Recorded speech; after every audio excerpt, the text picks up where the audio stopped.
Hi, I'm Cindy and welcome to Pearls of Liberty, May 15th, 2011.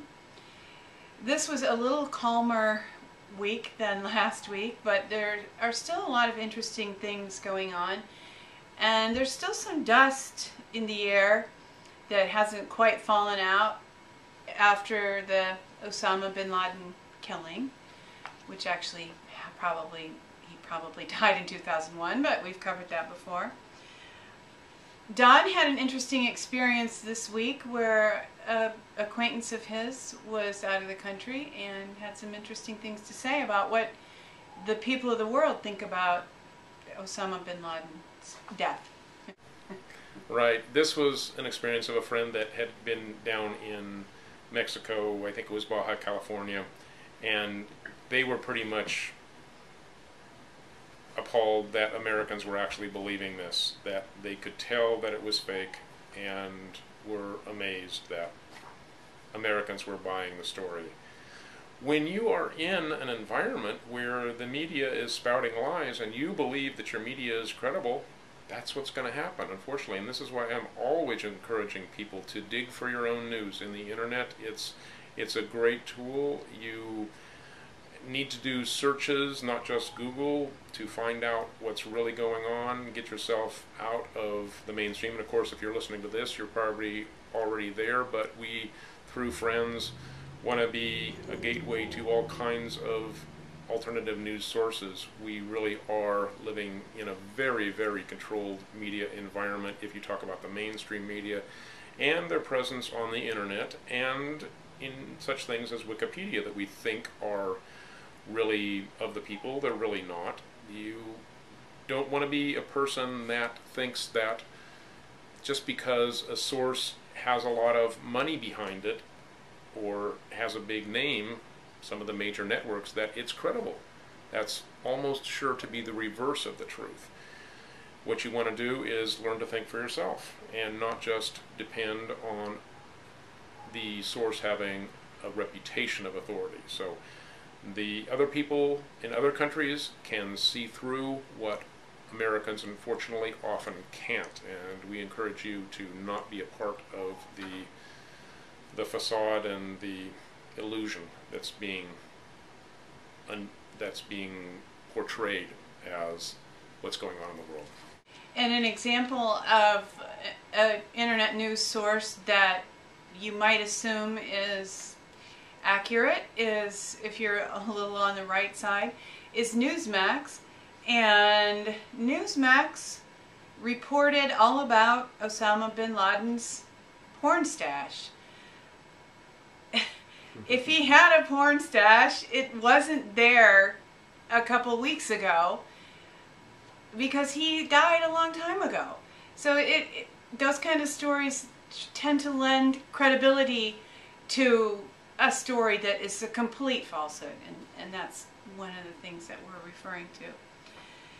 Also, there still is some dust in the air from the fairy tale wedding, and it really was kind of portrayed as a fairy tale, and a lot of you have probably seen this, and I'll give an up-close view of it.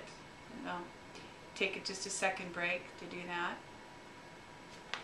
We see a portrayal of the royal wedding distinctly patterned after the story of Cinderella. So what kind of spin do we have going here? They really think that we really believe in fairy tales? If you've studied mind control at all, and Cindy really has much more than me, you begin to see these major media events as a type of mass mind control. There are archetypal films that are used to give people a sense of security and to make them feel like they're at home, that they're in some different reality in which they feel comfortable.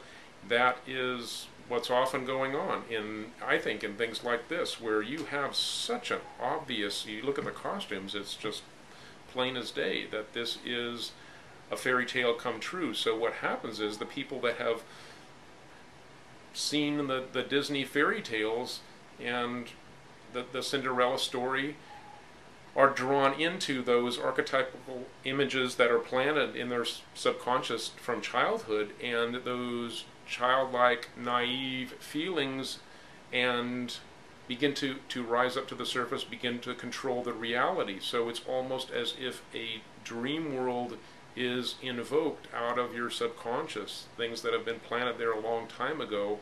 You begin to believe that this is the real world, and you lose your touch with reality. Now, how effective is that? I'm not really sure. It's not too effective, I don't think, on people that are already awake and digesting real news, but there's a vast portion of the population that's not, and on them it probably has some effect.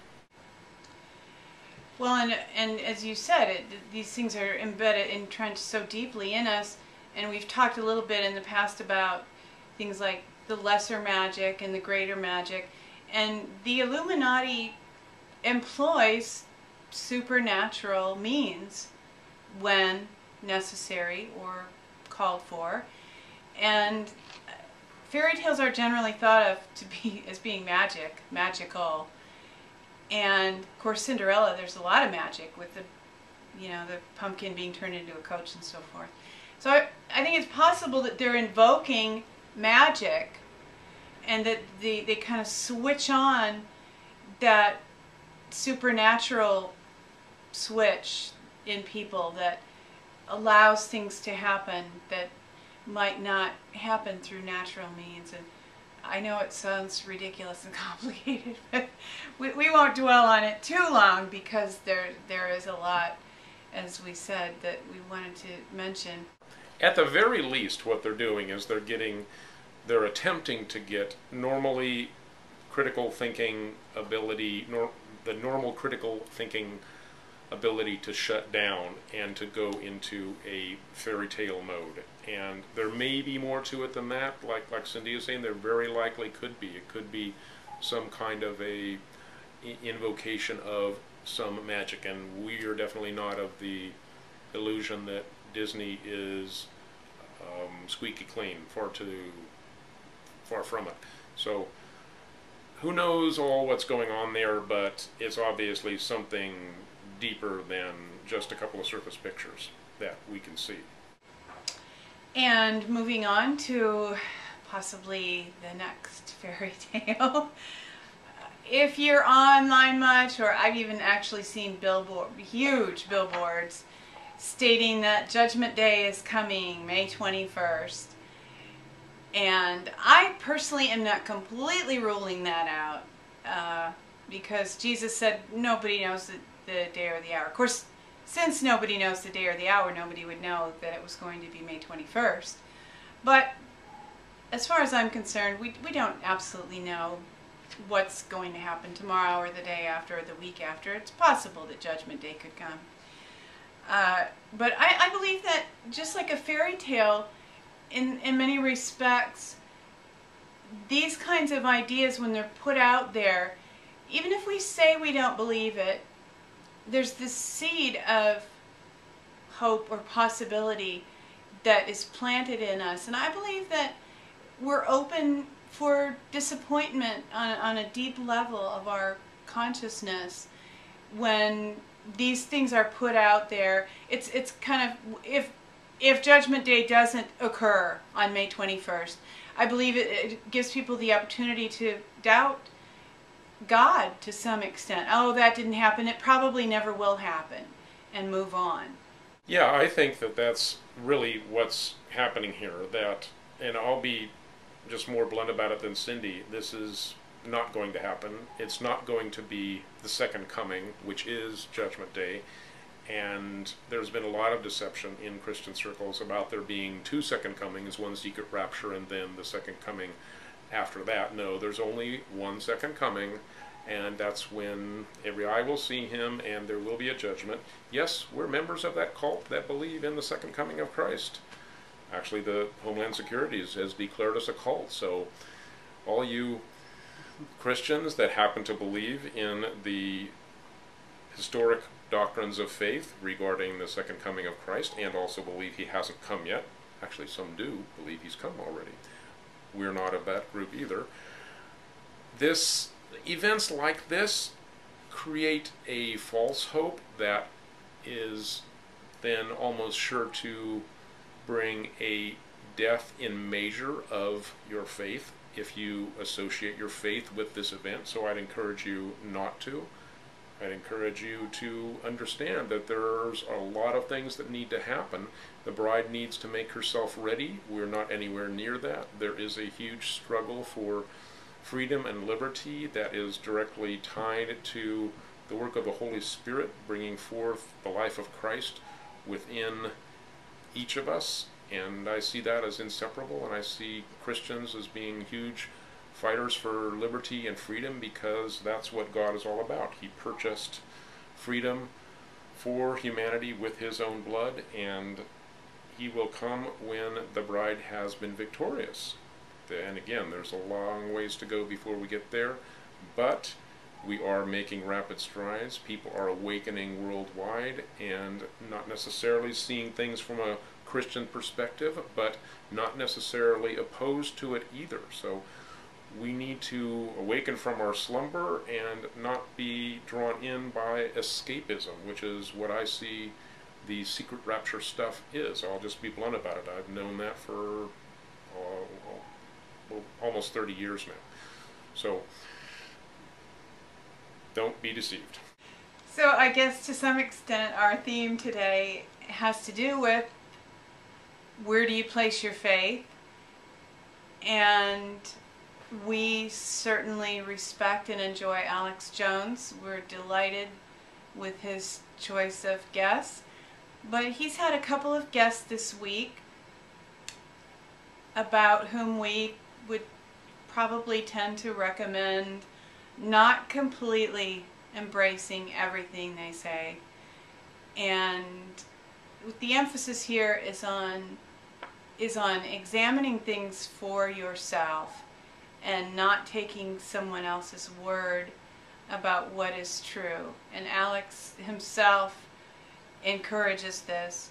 One of the guests this week was Steve Pieczenik, and I hope I'm pronouncing his name correctly. Don will correct me if I'm not. And he's the gentleman who was the real-life Jack Ryan.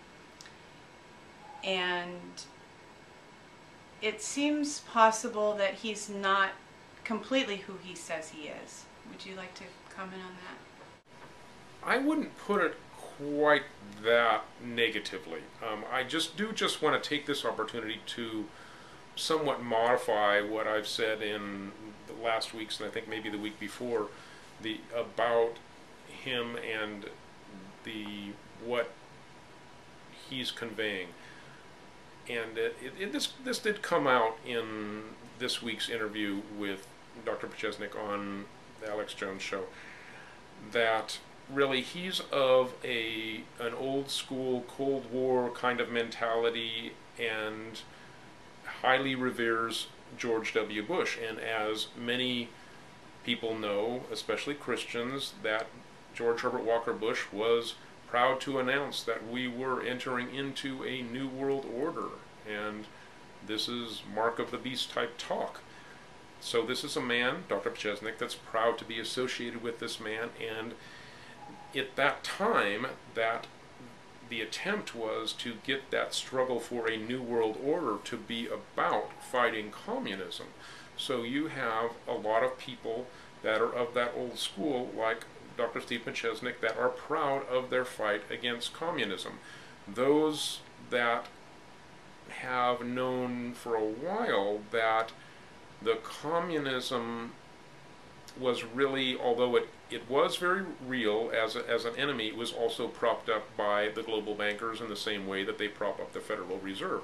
So it was a fake fight. It was a fight that was attempting to draw us towards the dark side to fight evil with evil, because that was perceived as the only way that you'd be able to defend yourself. And that's the viewpoint that Dr. Pieczenik advocates.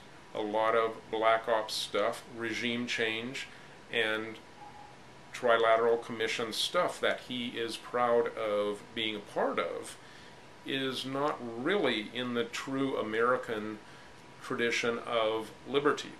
Now, he's very much an entrepreneur and likes the freedom that the United States has given him to do all kinds of different things, and recognizes that that wouldn't be possible in a totalitarian regime, but he doesn't see that he's being drawn into the battle so as to compromise that very system of freedom. So the growing liberty movement is seeing these things more clearly today than we saw it back during the struggle against communism. And we just want to encourage everybody to, again, think for yourself, recognize that that somebody is coming with a certain viewpoint doesn't mean you need to buy that viewpoint. It does mean that you need to recognize that there's valid information there, but it's associated with a certain worldview, certain mindset that you might not completely buy into, agree with. Last week I mentioned that Dr. Pieczenik was actually almost threatening the president, but saying that there was mutually assured destruction between those in black ops that would stand against another false flag attempt that he openly says 9/11 was a false flag stand down terror event that he is on record as exposing and negating and saying this is not valid in America.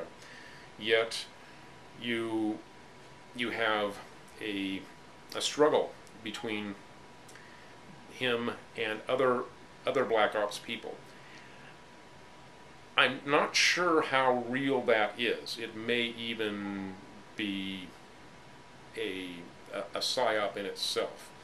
But the point is that there are insiders that do want to be loyal to America. That's a good thing. So eat the meat, spit out the bones, and take it for what it's worth.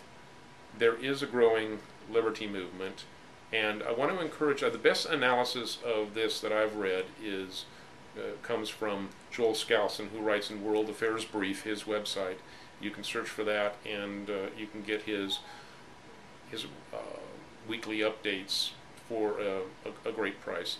It's well worth it. I find that he does an excellent analysis while recognizing the military options that are there in terms of the world power plays that go on constantly.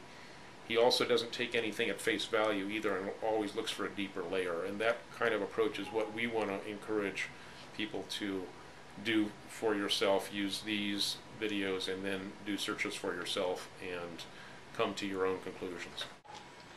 And another guest on Alex Jones this week was Mr. Bugliosi, who prosecuted the O.J. Simpson case and prosecuted the Manson case. And he has had some significant moves against evil that he has headed up, and he's led some great charges. However, he has written a couple of books recently.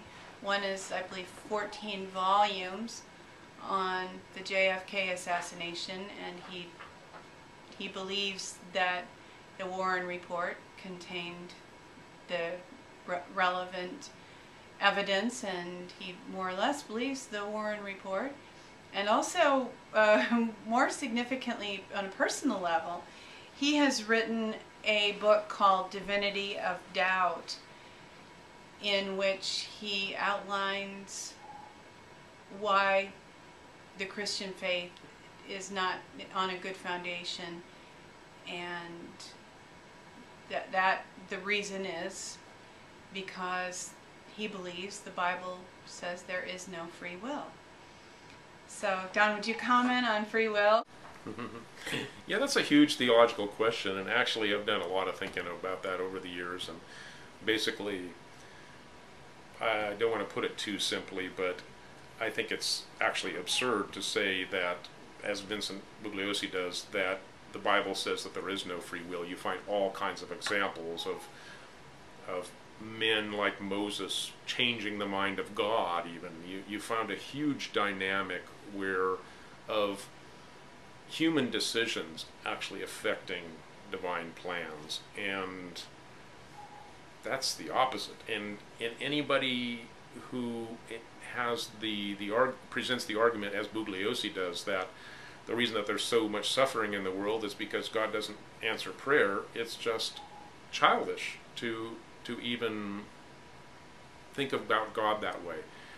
Free will is the answer. God didn't want robots. He created us with the ability to cooperate with our own best self, our own divine spark, with the goodness of the universe, or not. He did not want robots to worship him. What happens within our hearts when we begin to harmonize with the goodness of the universe is worship, and that is the connection with the divine. So there really is no false choice there between free will and being a slave to whatever God wants. You are not God's puppet. Now, having said that, I'll touch on the Calvinistic ideas, which I don't agree with, even though there are many very intellectual people that are proud of what Calvin taught. He does, John Calvin, who was one of the foremost leaders of the Reformation, did teach in what I refer to as double election, or a predestination to damnation. I believe that the Bible teaches that there is an election or a predestination to salvation, but there is no predestination to eternal damnation. When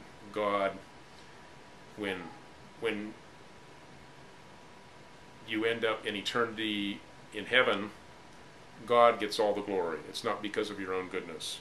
When you end up in hell for eternity separated from God, it's not God's fault. It's your own responsibility.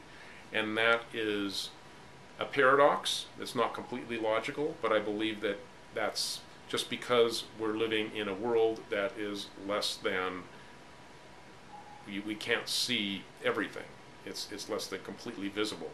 So that's how I view the whole election and predestination thing, and I could go through TULIP and tell you which ones I agree with and which ones don't based on scripture and blah blah blah.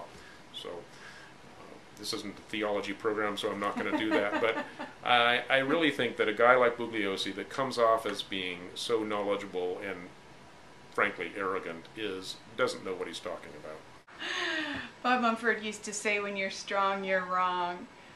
I don't know if I completely agree with that, because it's nice to kind of have some assurance that you are correct in your thinking and in the conclusions that you've reached. However, once you close your mind, it's difficult to continue to embrace new truth. And I just will mention Jessica Jones, who wrote a book called Ask for the Ancient Paths. I believe this is a book that, even though it's subjectively written, it's not completely based on Scripture. It's certainly in line with Scripture, in agreement with Scripture. And she writes about the evolution, if you will, of Lucifer from being one of the first created beings, I believe he might have been the first created being, to the development of his pride and his eventual fall. Many people believe that God created the devil, therefore God created evil. I don't believe this, and Don doesn't believe it either. If you need help in understanding something to kind of jar your thinking, Jessica Jones's book is very helpful. And one other thing I'll mention about predestination, these are very weighty ideas, but one of my favorite bits of thinking about this comes from a fictional character who wasn't very bright. It's Forrest Gump. At the end of the film, he says, "I don't know if, who do you think was right? Mama, who said life is like a box of chocolates, you never know what you're going to get." In other words, kind of a predestination, fatalistic view of life. Or Lieutenant Dan, who wanted to fight with God and believed that man makes his own way. And Forrest, in his humble wisdom, said, "I think both." And that's pretty much where I have ended up. Thank you, Forrest. The only thing that I wanted to add is that people should be prepared if they do follow up on the Jessica Jones book thing too. It's not a theology book. It's a book of mystical experiences. It's which she believes to be true, but it's also a mixture of her views about her experiences. So you can't say that it even claims to be 100% revelatory. It's a mixture of experiences and ideas, not formulated as a theological text at all, but it gives you an intro into a mystical world in which some of these questions are answered, and we believe that it's a good view. It's useful to people of faith, people that want to understand some of these questions and bypass some of those mental roadblocks that you get when you look at things in a theological black and white. It's sort of it's a mystical encounter type of a thing.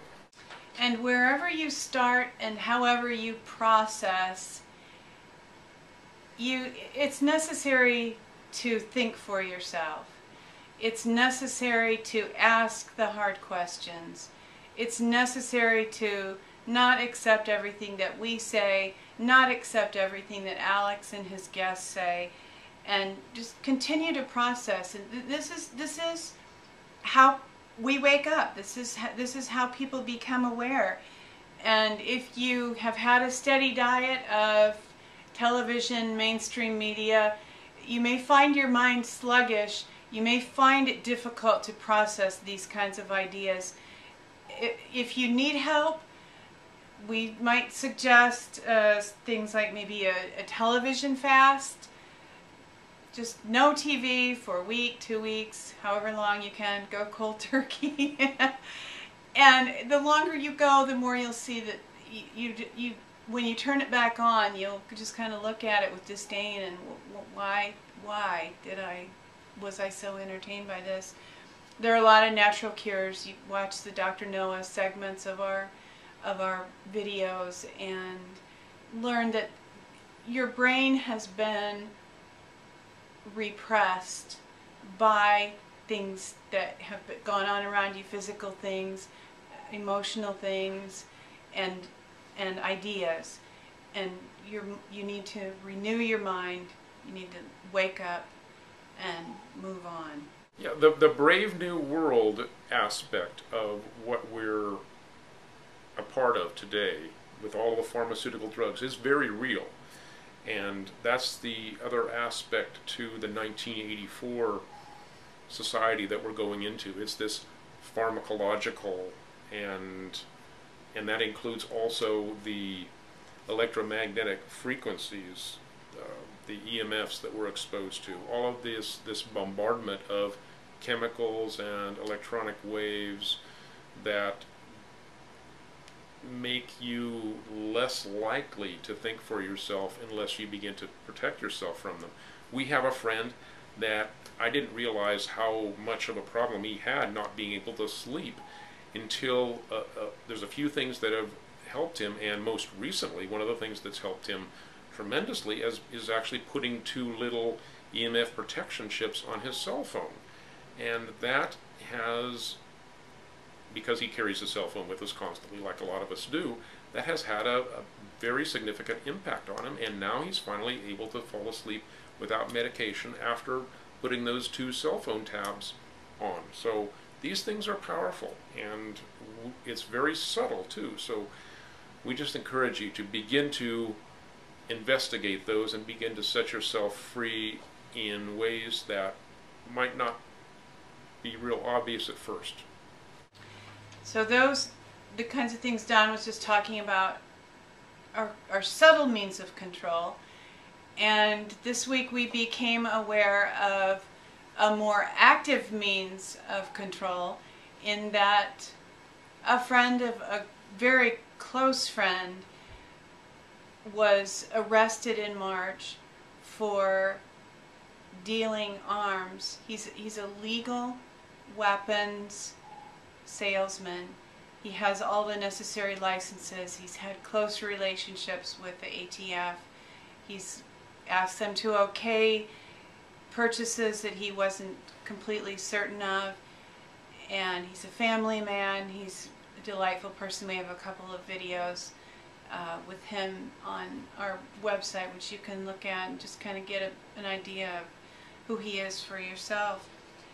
And the attack against him is not just an attack against him, it is an attack against Second Amendment rights, and it's a very aggressive attack. And would you like to say some things about that? Yeah, just to briefly outline what happened is this man, Ian, sold some weapons to a police officer, I believe it was, might have been a sheriff, I'm not sure which, and those weapons that were sold to those people were pre-approved by the Bureau of Alcohol, Tobacco, Firearms, and Explosives, and yet those weapons ended up in Mexico and were somehow confiscated during some kind of a raid, probably having to do with some illegal substances. And for this, our friend of a friend was implicated and is now in jail without trial, without due process.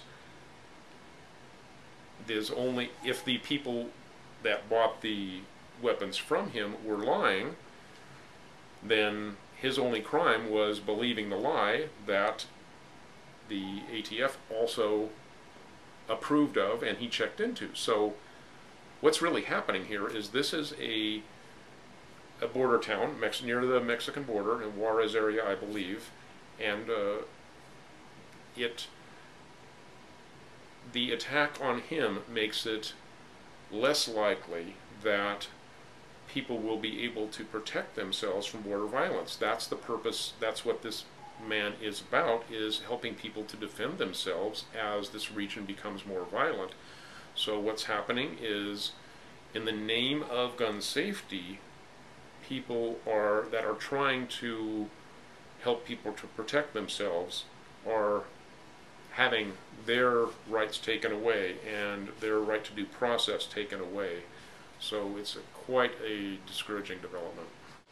And we do have a couple of articles on pearlsofliberty.com and illuminatifordidsandolts.com that will help you understand the issue a little more fully. It actually seems rather likely that this was some kind of a sting operation where this man was set up, placed intentionally in this position because, again, the Bureau of Alcohol, Tobacco, and Firearms specifically okayed this particular sale because it sounded a little unusual to him, and he wanted to make certain that it was all right, and they confirmed to him that it was all right, and then they arrested him. I wouldn't even like to use the word sting in that, because to me, when you call something a sting, it's actually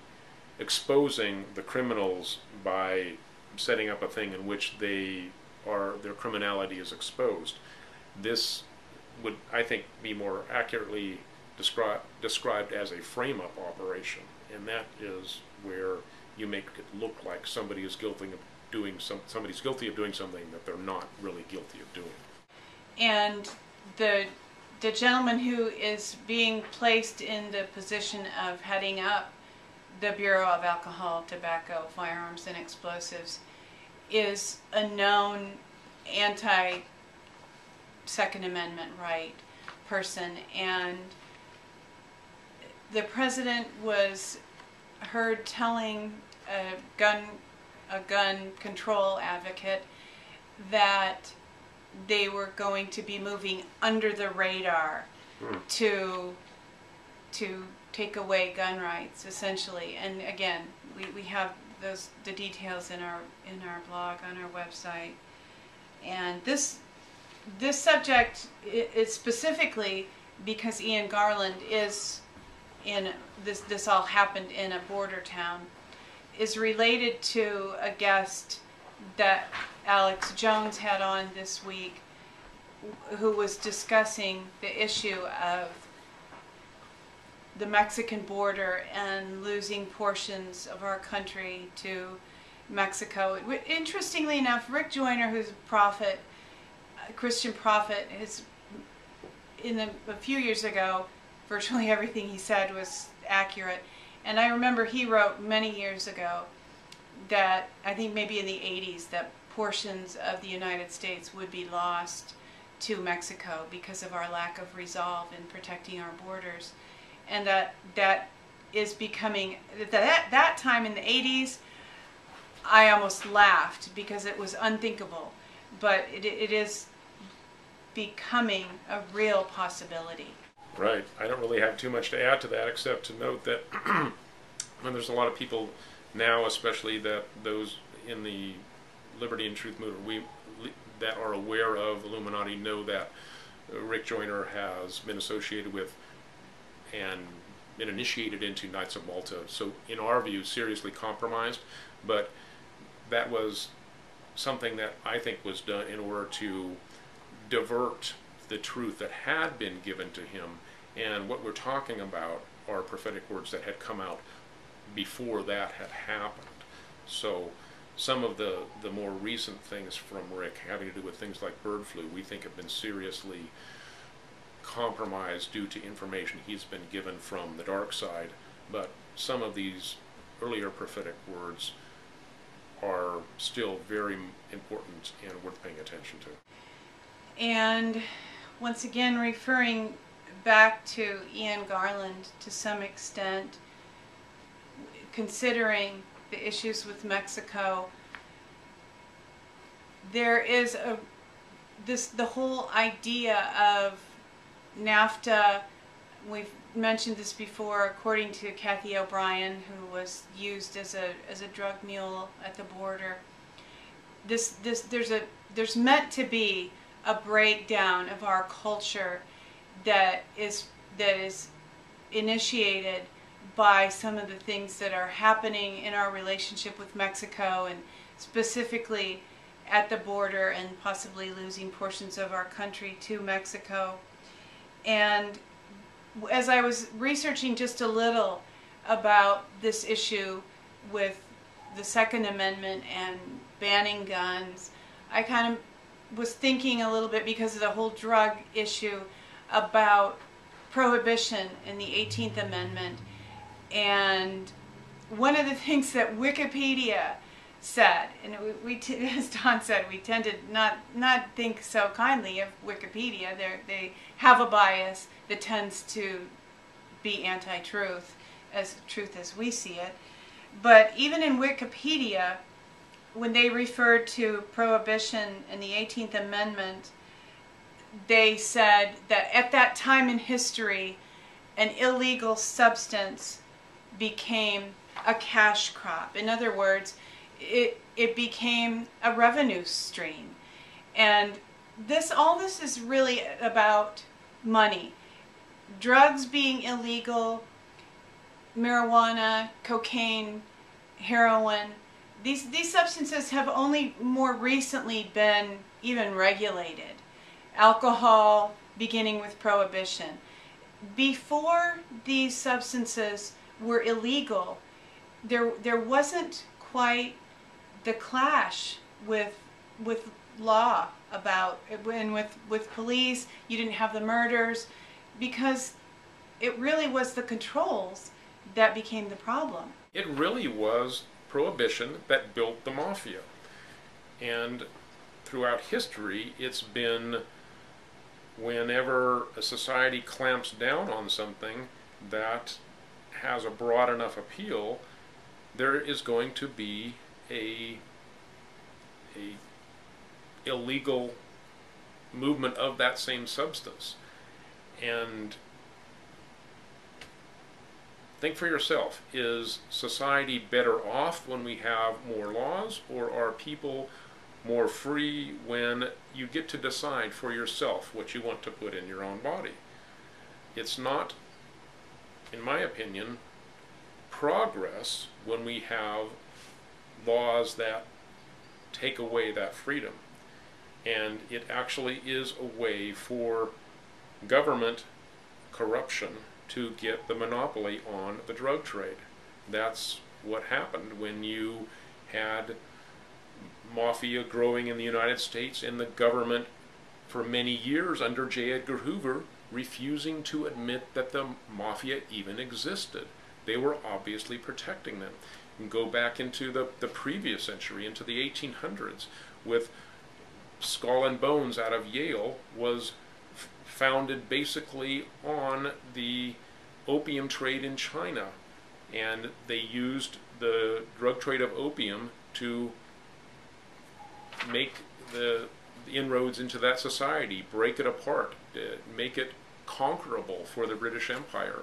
So throughout history you get this thing with government and drugs. Whenever the government gets powerful enough, they use drugs, make it illegal, and in the name of saving you from something horrible, actually create a monopoly on it that creates a criminal class that has the power to do tremendous evil. So be wise as a serpent, be harmless as doves. That's what that means. Don't be naive in your thinking, oh, that's bad, so we should have a law against it. That's naive thinking that we need to grow up and move away from. Thank you. Great. Very well said. And if you happen to live in the San Francisco Bay Area, many counties are having meetings for Agenda 21, which essentially is to encourage people to live within cities and prevent people from living in the country. Very subtle, unpleasant way to control populations. So we won't dwell on this, but because it doesn't affect everyone. But if you do live in the Bay Area, we encourage you to get on Facebook and find the Bay Area Liberty on the Rocks groups, and they will be able to give you details on how you can become involved in voicing your disagreement with Agenda 21. Yeah, Liberty on the Rocks is broader than the Bay Area. It just happens that our avenue for understanding about these events has come through that channel, but a lot of other liberty and truth activist groups are aware of Agenda 21, the United Nations resolutions to herd people into cities and to really create a managed society that takes away freedom. And that's something that we do want to encourage everybody to become knowledgeable about and to oppose when it comes to your area, as it is now beginning to. We had a meeting with Dr. Noah yesterday, and he was able to share some great information about diverticulitis, which has affected a significant sports figure this week.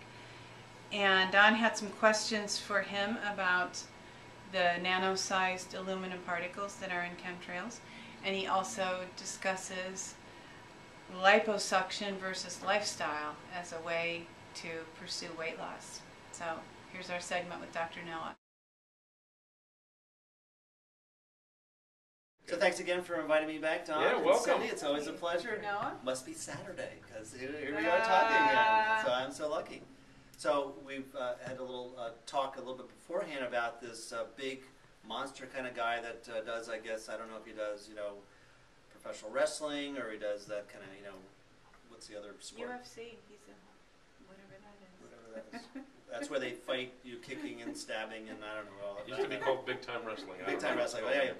But here's this big guy that's strong like that, but it's not simple, but diverticulitis is a part of your intestinal tract that becomes itis just means irritation, it gets so painful. Here's this big guy, I'm sure he's like 280, all lean muscle, and once again, he fights people and beats up people.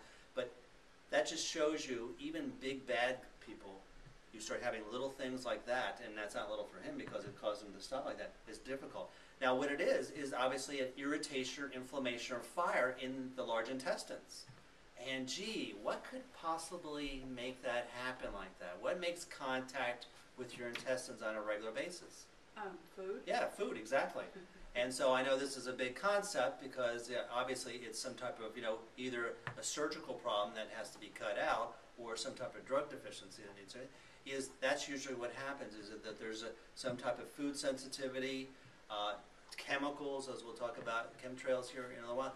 These things can cause, just like, when I used to, paint a long time ago, I used to use gasoline to clean my hands, because back then, unfortunately, it was also lead-based, and we didn't know about it, and paint, it was on your hand, and I wanted my hands to be nice and clean. So when I used to use gasoline directly on the skin, my hands would get dry, it would start to blister, they would kind of, basically start bleeding and stuff. That's what happens when you take certain junk into your body like that. It goes down your tract, causes all kinds of inflammation like that. Mm-hmm. And so the typical way is, they give you steroids, which helps, so-called helps with inflammation, different types of blockers to produce so-called block certain type of thing, and then eventually they start cutting things out. And it's, it's easily treated if people are willing to make the changes necessary. Colon cleanse or something like that? That would be helpful, and just like what you're doing, liver flushes, because we want to go beyond just, it's like a car. Who cares if the air filter is really clean now, but the oil filter is clogged up? You want to work on health again. Mm-hmm. You don't want to just focus on where you're having the pain.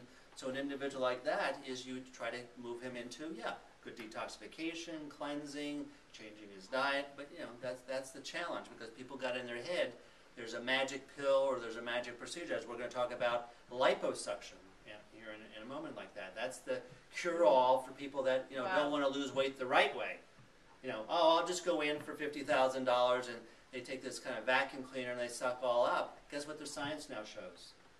People die. Well, people die, cost lots of money, and either the fat comes back there or the fat just goes somewhere else. Mm. So if you do it over your tummy, then they start going on your shoulders and your elbows and stuff. Because why? You don't get to the cause of the problem. You're not changing your lifestyle. Well, you don't. You go in and spend $50,000, right? And you still have the same lifestyle that creates this kind of garbage in your body. The body's very adaptive. It says, well, I guess it didn't work to put it there. I'll put it someplace else. Exactly, and that's exactly what happened. And what's interesting about this article is saying, yeah, we've been doing this for now decades, but no one's ever done any science on it. Yeah, you just think you just do stuff, and because I'm a drug doctor, I know everything. Not.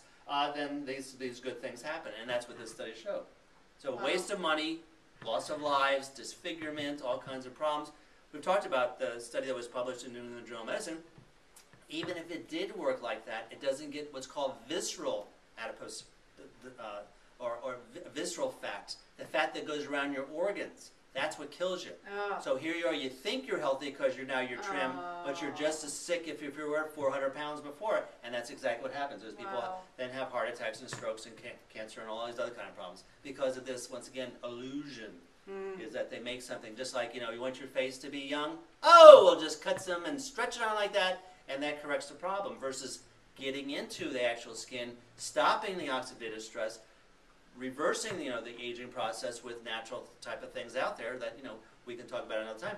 That gets to the cause, but no one wants that. Everyone wants to go in and get their little facelift, costing once again tens of thousands of dollars that only lasts 3 to 7 years. And the risk. I'm well, sorry, of course but the risk. What's the percentage of people who never wake up from general anesthesia?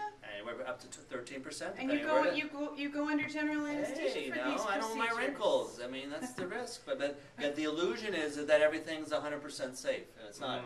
And even if you don't die, you may wish it to be, because I've had a couple patients. They're all disfigured now. The surgeon did too much on one side, and now they're lopsided like that. They don't have any wrinkles, but they're lopsided, or they get infections, and they have all kinds of difficulty. Plus, even if it works perfectly, because they're not getting to the problem, they're just stretching. It's like stretching a rubber band. You stretch it, and then you have to stretch it more, and then eventually you can't stretch it anymore, or you turn into Joan Rivers, which is scary. I mean, who wants that? I mean, I'd rather have wrinkles on the person I'm with than look at that. But, well, I don't know. She's about 110. She's not doing too bad. Well, I mean, I'd rather have her look like 110 because I think she actually is kind of scary looking to myself.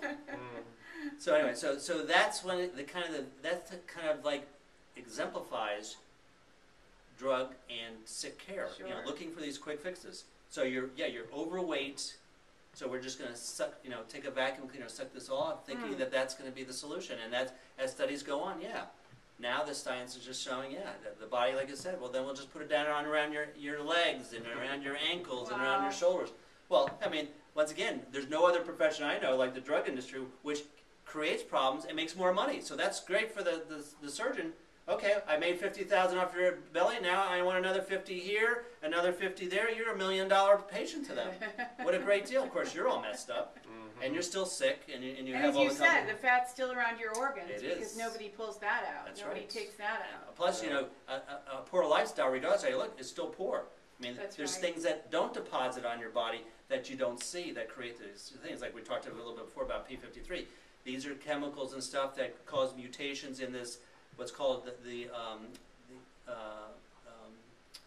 part of the genome or the genes there that basically polices your genes and makes sure if anything starts to go cancerous, it either fixes or kills it. I mean, this stuff doesn't do anything for that. Right. I mean, so you're not getting to the real cause of quality of life and health of life. Tragic. Very much so. I had something I wanted to ask Dr. Noah that I learned this week from a doctor that was on another show. Oh my goodness! He's abandoned me. Oh, I have my own TV show, but no, that's not good enough. All right, no, go ahead. I wanted to ask you about the contents of chemtrails, and there's more and more awareness now that these are aluminum and barium salts that have real serious health implications, and the fact that the aluminum particles are nano-sized, extremely small, means that they can get into our sinus cavities and even into our brain, and many people have known for a long time there's an association with Alzheimer's, and could you speak to how is this a serious danger, and how can we protect ourselves? Two different things. Aluminum. Now, aluminum is a compound that, unfortunately, when we go into our body, causing different types of bad things to happen. And one of them, there's research showing it, is that people that are exposed to a lot of aluminum seem to have more type of neurodegenerative and in particular Alzheimer's type of problems. And so this material gets up into the brain and causing, and we're not really sure between the chicken and the egg whether or not it's kind of this plaquing formation, or as this P53 does, what's called protein aggregation, causes protein structures to kind of clump up, and in Alzheimer's it's called beta. What's it called? Beta. It'll come to me. Beta amyloid compound, where then the wires have kind of got all mangled together, and now they short each other out, and so your thought goes in and gets lost there because of this aggregation or this clumping together, and aluminum's been real associated. This goes beyond just the chemtrails, but this nanotechnology, there's a lot of concern just like with genetic engineering foods and stuff. Sort of sounds good in the beginning, all we're doing is creating food, so I mean there's so many poor people and there's hungry and there's always that angle. Of course, that's not the real angle. It's a game, and it's about money and monopolizing and centralization. And genes. Yeah, you guys talk about that with great length, which is great to do. Is that these nano type of technology, not only in aluminum but other things like that, we're really not sure what it does because it is so small. These are a billionth of size. They can actually get into the DNA. This doesn't just go into your skin or into your organs. This gets down into the fundamental. It's so tiny you can actually start manipulating the amino acids with these kind of compounds. And no one knows what that can do. Wow. And a lot of people speculate, well, we know if you take aluminum in a big area, but if you do it in a smaller area, man, it's probably going to be worse. Because now it can get into areas where it was never, ever supposed to go. Wow. And have this. And so it's a big concern in terms of, having, that particular type of, compound and making them such fine particle size. Yet it's a really kind of a scary issue. I mean, there's scientists there just saying, man, this could be like, like you see in science fiction stories where, in fact, there was a movie on I forget what it was called, with Bruce, no, it wasn't Bruce Willis, with I forget the guy. But what happened is he was the last guy on Earth because he had a very unique chemistry, but everybody else went die because his scientists had discovered this way to use a virus to work on cancer. Yeah, but what was that called? Will Smith. Yeah, Will Smith, that's right, exactly. I something, right, yeah. And that's where so-called good intentions can spiral into something where it can be totally devastating. Right. And nanotechnology as well, genetic engineering, is really in that kind of frontier. Now, is there anything that we can do to protect ourselves, knowing that we see this stuff up in the sky, we know it's coming down? Well, that's the difficulty. I mean, the human body was created with certain mechanisms, but now it's going into this super duper type of technology. That's why these scientists are really concerned about. I don't know if we can do something about it because it's, once again, it's so tiny and it's able to get into areas. It'd be like, trying to vacuum this room here and there's some chairs there that we can't move. Well, we can't get back in there. And there's that stuff that can get back down there that can build up, and that's what happens. So to be honest with you, I would use the same approach like you're doing. Liver flushes, detoxification, good healthy body. Ion generator maybe, or the negative ion? Well, once again, I'm not sure if it's going to work on that because once again, it's so fine. Now, it possibly could bring it down. That's been some of the issues in terms of dealing with these particle sizes, like regular type of filtration system. Like most air filtration systems work down to 5 microns. Well, then, once again, these are so tiny that'd be like driving a car through A micron is 10 to the minus 6. A nano is 10 to the minus 9.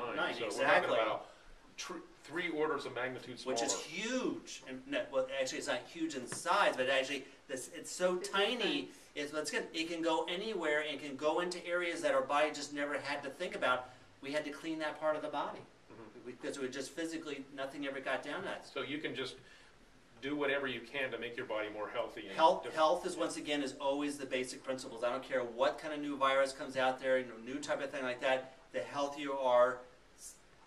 Science and history have shown those are the people the turn of the 20th century. There was this big influenza which killed tens of millions of people. People that were healthy, they survived, even though the quote there wasn't any treatment. Now there were treatments. There's studies showing that homeopathic doctors had 300 or 400 times. Actually, chiropractors actually did better than the drug doctors did in terms of survival. Keeping the body healthy, life wants to kind of exist. That's a better way to be able to survive. Just like with radiation.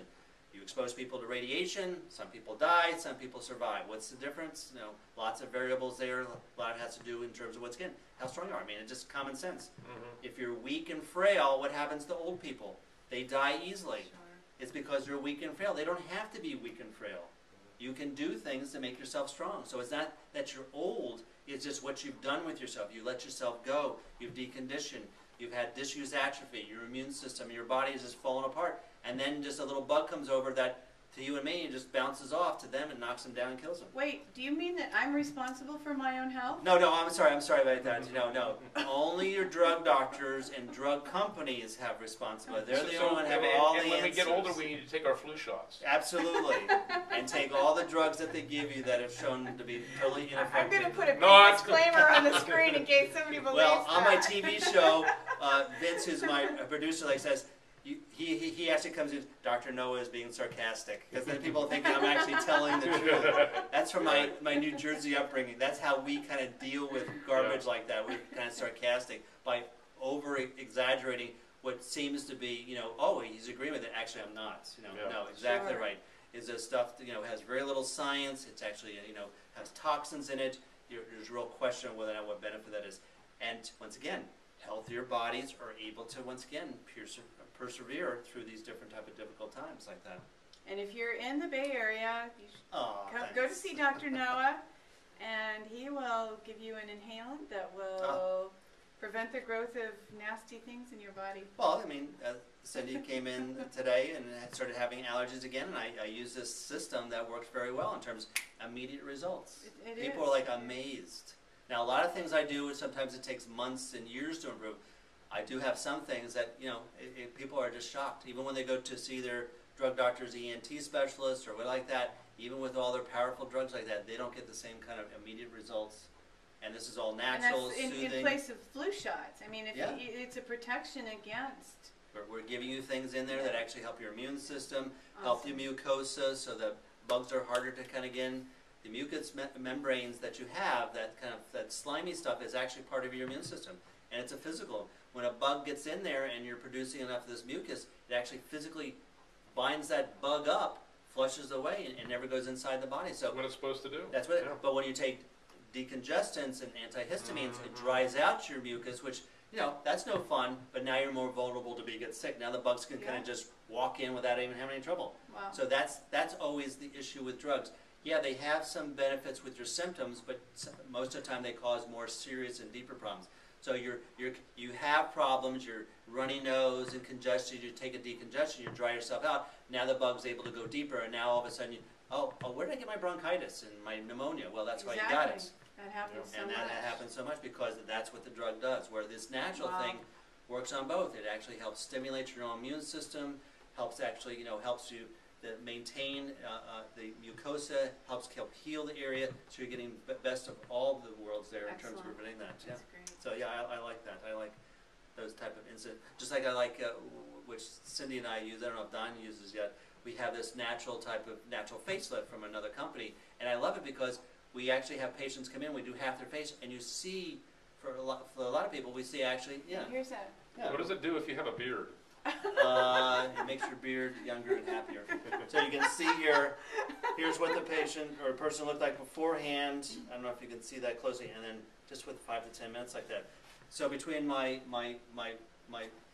inhalant type of treatment and this is the most fun because we get that kind of instant cure. Because that's what people are looking for. Excellent. People are always looking for instant cures. Well, there's very few out there, but that's kind of a fun thing. The other thing that's kind of disturbing out there is, I guess in Europe now, they've outlawed herbs and vitamins and stuff like that, and this is something that we've talked about before, about freedom and about keeping having fair competition, and it's just all garbage. It's about people who have money and power. They want to keep the money and power, and they don't want any competition. So the drug industry and drug doctors, are always constantly, not only in Europe but here. I mean, almost every 4 or 5 years, someone tries to bribe and pay off the stinking politician to pass a law saying, well, for the goodness of our children and our people and safety, which has nothing to do with it. They did this study, it was probably about 7, 8 years ago, published once again in a real scientific journal, most prestigious New England Journal of Medicine, compared over-the-counter drugs, which are once again a lot less toxic than prescription drugs. We'll talk about that other study that came out not too long ago. That versus herbs, and which one was 2,000% more toxic and dangerous and killed more people? Well, not the herbs. Exactly right. But that's what they want to try to do, is we've got to ban that because these other things, once again, are only 2,000% more dangerous. Yeah. So they want to use to clamp down on their competition is really what's going on. Well, that's it. With under the disguise of, well, we're just doing this because we're keeping you safe from the quacks. Right. And just like what Cindy says, no, don't give you responsibility. You're just a stupid sheeple. We'll take care of you. You just nod your head, put your hat on backwards, be dopey, and then we'll take care of you. So we see that happening right now in Europe, and that means it's headed our way. Well, they can't ban herbs in this country because we still have our guns, and we will. Well, that's exactly right. Well, and as you know, they've tried to ban guns all the time, even though there's part of the amendments of the Constitution. And there's a new poster, a guy with a gun in one hand and an herb and herbs in the other, and Protandim in the other hand, and his pocket, like that. So that's the kind of disturbing thing, is that there really is no fairness. There's no real competition. You don't really just want to discuss the science. It's all basically about money and power. I mean, whoever's got it. Once again, it's the golden rule. Who has the gold makes the rules. And sick people are easier to control. So people who want to control other people. Plus, we've created now after 3 or 4 generations, yet, just like we had a patient here, she's going to go to a real doctor, and then she corrected herself. Yeah, going to the drug doctor is not the real doctor. They know nothing about health. Now, if you want to go to a real drug doctor, then I have no problem with that. And I get criticized, Dr. No, where are you going? Because they do drugs and they're a doctor. Why is that such a bad thing? That's so degrading. That's not degrading. That's exactly what they are. I'm not going to call them a real doctor because they're not any more real than me. They're not a health doctor. They do nothing with health. No. And so when someone comes to me, well, you're an herb doctor. Oh, thank you. You're a health doctor. Thank you. You're a natural doctor. Thank you. I don't feel offended because that's what I do. So why would someone be offended by you're a drug doctor? You're a bone cracking doctor. Yeah, well, exactly. That's a little harsher. That's a little bit, But you don't really do that. No, I use other techniques, but I'm lumped into my profession that does that. Exactly right. So that's the difficulty that people have bought into that, and they brainwash them. Right. Just like branding. You don't just get a facial tissue; you get Kleenex. You develop it. That's it. So when you're once again go to a real doctor, you go to a drug doctor. This is the brainwashing that brainwashing. actually Mike Adams of naturalnews.com had a great article on this past week called The Gullible Mind. I want to encourage everybody to read that because he goes to the core of how this type of brainwashing works. It's the authority mindset, somebody that considers the authority or perceived authority of the source to be more important than the actual information or the argument itself.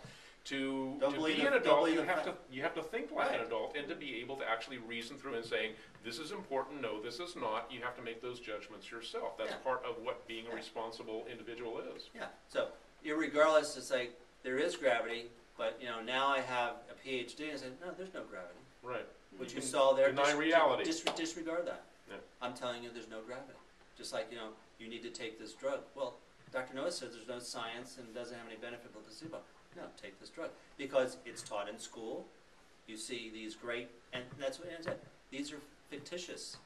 What you see on TV, those miracles that happen, in 30 minutes. Yeah, there's some miracles in terms of acute care trauma. I mean, I state that. I go on Fridays and see soldiers that are amputated and blown up like that. They're great in terms of, once again, trying to stop the bleeding and do like that. They're good.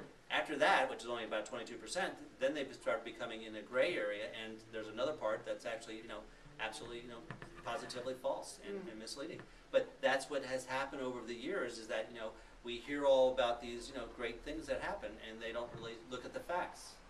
So, I mean, and you look at the short term instead of the long term. That's right. Yeah. Like the liposuction, they thought, well, gee, don't exercise, don't change your diet, come in, and 3 hours later, you're trim again, and now everything's good. Well, here we've done this for like 15, 20 years like that. Even the researchers said, yeah, it's kind of odd that we've never done any science on this. Yeah, well, now they've done the science, and it's a joke. Wow. One is they've done science a little bit earlier, showing about this visceral fat, talking about, and now they're just saying, well, now the body just shifts the fat somewhere else. You're still sick. And we've still got a problem. So that's kind of interesting. Okay. Well, as always, that's been a real treat sharing my thoughts with you. Don, Cindy. Thank you. Thanks for all the great work you guys do. Thank you very much. See you next time.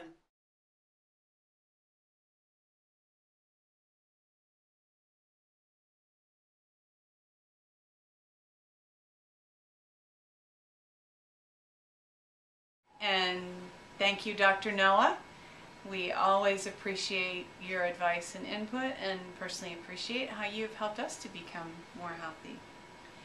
Now we're ready for our Pearl Culture segment, and again, it's a little short this week because we're still watching Lie to Me to some extent. We did see the film Salt this week, and I saw the film, part of the film, Manchurian Candidate, and between the two of those, I was reminded about mind control and sleepers and triggers and all of those issues, especially Manchurian Candidate. The mother sacrifices her son. She tells him that the changes were insignificant and so forth, and this kind of helps us see and appreciate the coldness of the elite, those who move to control our society, that they are willing to sacrifice their children, not just a measured sacrifice like, oh, Johnny's going to go through a difficult period on his way to greatness, but they're willing to actually sacrifice the essence of who their children are. And I think that we need to be aware of that kind of ruthlessness as we consider things that are happening in our culture. But Salt was entertaining and kind of fun. And Don, do you have some things to say about Salt? Well, without giving away the film, I think it is, and we did enjoy it and do encourage you to watch it. I was thinking that it would be just Angelina Jolie being some kind of sexy spy, but it really isn't that type of a movie. And so it does go beyond surface appearances, and it does make you think about things, about whether somebody can be programmed at that level and whether they can break the programming or not, and whether or not, you know, huge conspiracies can exist. And in some ways maybe it's meant to be overly conspiratorial to make such a huge conspiracy look impossible, but on the other hand, that you do see some dynamics there that do look possible. So it can make you think about those things, and that's good. And it can make you think about the mind control programming without really showing you how the programming was done. I think it's weak in that area because it doesn't explain that at all, but it just explains a devotion to a state and how people can be put in place to bring about an overthrow. So maybe from a propaganda perspective today, the film is intended to create a groundwork, to lay the groundwork for when there are uprisings, for people to begin to think, oh, these are insurgents that have been put in place. Well, who knows what's going to happen? Who knows what's really going to begin to take place? But you find yourself thinking about these issues. I think it's good, it's useful to begin to understand that things are not what they seem on the surface. So I enjoyed it. Yeah, it was entertaining. And Don's right, it wasn't just a showcase for Angelina Jolie's beauty or sex appeal. Last night we watched a film called Leaves of Grass, and it was about a marijuana grower. It was, for the most part, a comedy. It was a black comedy. It's entertaining, has very good actors in it, and it reminded me to some extent of the film Humboldt County. Did it remind you of Humboldt County at all? A little bit, only because of the marijuana grower thing, and showing that there was another lifestyle in marijuana growers in Oklahoma. It's kind of interesting. Edward Norton playing his twin brother is kind of interesting. He does a great job, and really appreciate the work that he did to create these two characters that look the same but act very differently. And there are some subtle twists in the movie, some unexpected things that happened, and it does keep you interested, and it's not pushing any particular point of view, I don't think. And it is a fun movie. It is enjoyable. It does have some interesting twists. And not to give too much away, but there are people who are killed in the movie, and in one respect, I think that's why it reminded me a little of Humboldt County. I think that we tend sometimes to think or believe that pot growers are these nice, mellow people, and I think to a large extent they probably are. However, people are killed over marijuana, and pulling again from the earlier thought about the prohibition of drugs causing more crime. If marijuana were not illegal, people probably would not be killed over it, and people are killed over marijuana, and we hope that at one point marijuana will become legalized. We live in California, and they've actually been clamping down to some extent on medical marijuana.